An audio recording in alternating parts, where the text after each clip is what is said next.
colleagues come to me and say, we're afraid he's going to fire Mueller. Will you stand with us to make sure Mueller can complete his investigation? And I did. 2 years, $32 million, FBI agents, subpoenas, you name it. The verdict is in. What did we find? Nothing.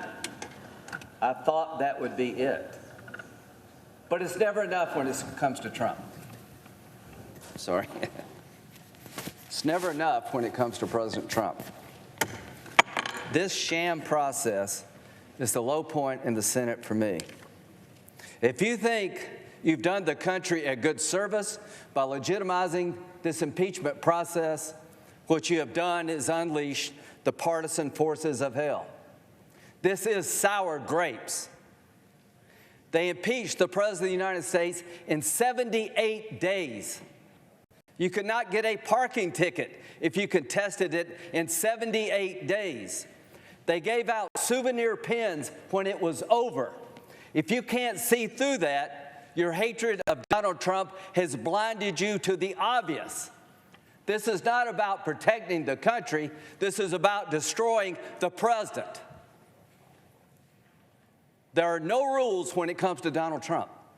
Everybody in America can confront the witnesses against them except Donald Trump. Everybody in America can call witnesses on their behalf except President Trump.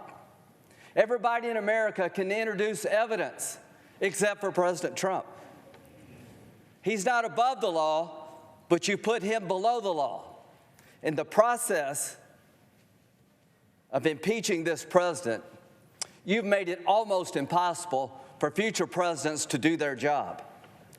In 78 days, you took due process, as we've come to know it in America, and threw it in the garbage can. This is the first impeachment in the history of the country driven by politicians. The Nixon impeachment had outside counsel, Watergate prosecutors. The Clinton impeachment had Ken Starr, who looked at President Clinton for years before he brought it to Congress. The Mueller investigation went on for 2 years. I trusted Bob Mueller. And when he rendered his verdict, it broke your heart. And you can't let it go. The only way this is going to end permanently is for the president to get reelected. And he will. So as to abuse of Congress, it is a wholesale assault on the presidency. It is abandoning every sense of fairness that every American has come to expect in their own lives. It's driven by blind partisanship and hatred of the man himself. And they wanted to do it in 78 days. Why? Because they wanted to impeach him before the election. I am not making this up. They said that. The reason the president never was allowed to go to court and challenge the subpoenas that were never issued is because the House managers understood it might take time. President Clinton and President Nixon were allowed to go to Article III court and contest the House's action. That was denied this president because it would get in the way of impeaching him before the election. And you send this crap over here, and you're okay with it, my Democratic colleagues. You're okay with the idea that the president was denied his day in court, and you were going to rule on executive privilege as a political body. You're willing to deal out the Article III courts because you hate Trump that much. What you've done is you've weakened the institution of the presidency. And be careful what you wish for, because it's going to come back your way. So abuse of Congress should be entitled abuse of power by the Congress. If you think Adam Schiff is trying to get to the truth, I got a bridge I want to sell you.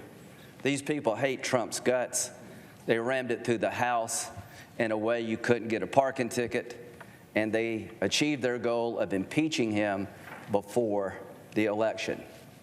Well, the Senate's going to achieve its goal of acquitting him in February. And the American people are going to get to decide in November who they want to be their president.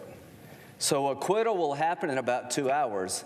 Exoneration comes when President Trump gets reelected, because the people of the United States are fed up with this crap. But the damage you have done will be long-lasting. Abuse of power. You're impeaching the President of the United States for suspending foreign aid for a short period of time that they eventually received ahead of schedule to leverage an investigation that never happened. You're going to remove the President of the United States for suspending foreign aid to leverage an investigation of a political opponent that never occurred. The Ukrainians did not know the suspension until September. They didn't feel any pressure. And if you're okay with Joe Biden and Hunter Biden doing what they did, it says anything else.